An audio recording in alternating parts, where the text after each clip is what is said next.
Hello, citizens of the world. We are anonymous.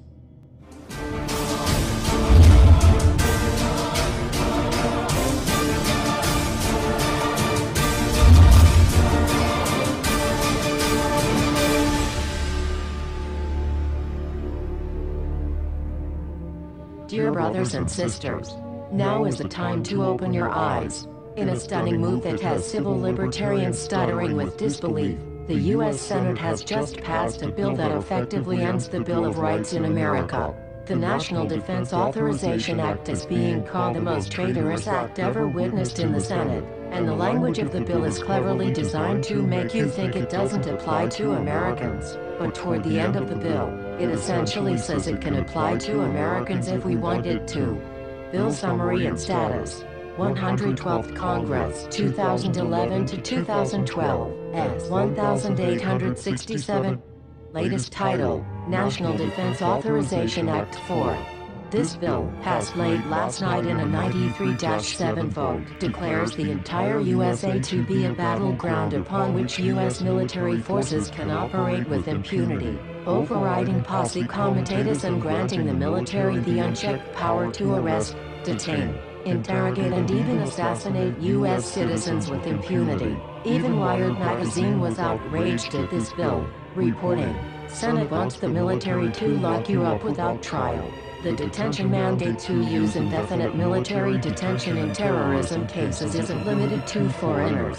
It's confusing, because two different sections of the bill seem to contradict each other. But in the judgment of the University of Texas Robert Chesney, a nonpartisan authority on military detention, U.S. citizens are included in the grant of detention authority. The passage of this law is nothing less than an outright declaration of war against the American people by the military-connected power elite. If this is signed into law, it will shred the remaining tenets of the Bill of Rights and unleash upon America a total military dictatorship, complete with secret arrests, secret prisons, unlawful interrogations, indefinite detainment without ever being charged with a crime, the torture of Americans and even the legitimate assassination of U.S. citizens right here on American soil. If you have not yet woken up to the reality of the police state we've been warning you about, I hope you realize we are fast running out of time. Once this becomes law, you have no rights whatsoever in America, no due process, no First Amendment speech rights, no right to remain silent, nothing. The U.S. Senate does not want us to speak. I suspect even now orders are being shouted into telephones and men with guns will soon be on their way. Why? Because while the truncheon may be used in lieu of conversation, words will always retain their power. Words offer the means to meaning and for those who will listen, the enunciation of truth.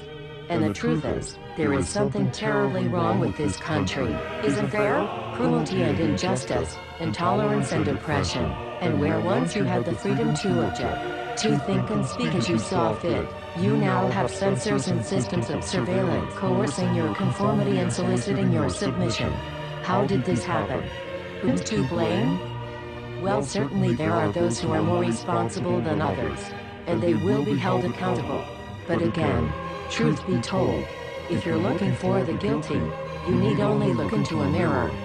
I know why you did it. I know you were afraid. Who wouldn't be? War, terror, disease. There were a myriad of problems which conspired to corrupt your reason and rob you of your common sense. Fear got the best of you, and in your panic, you turned to the now president in command, Barack Obama. He promised you order. He promised you peace. And all he demanded in return was your silent, obedient consent. More than 400 years ago, a great citizen wished to embed the 5th of November forever in our memory. His hope was to remind the world that fairness, justice, and freedom are more than words, they are perspectives. So if you've seen nothing, if the crimes of this government remain unknown to you, then I would suggest that you allow the 5th of November to pass unmarked. But if you see what I see, if you feel as I feel, and if you would seek as I seek, then I ask you to stand beside one another, 1 year from November 5th, 2011, outside the gates of every courthouse of every city demanding our rights. Together we stand against the injustice of our own government. We are anonymous. We are legion. United as one. divided by 0. We do not forgive censorship. We do not forget oppression. U.S. Senate. Expect us.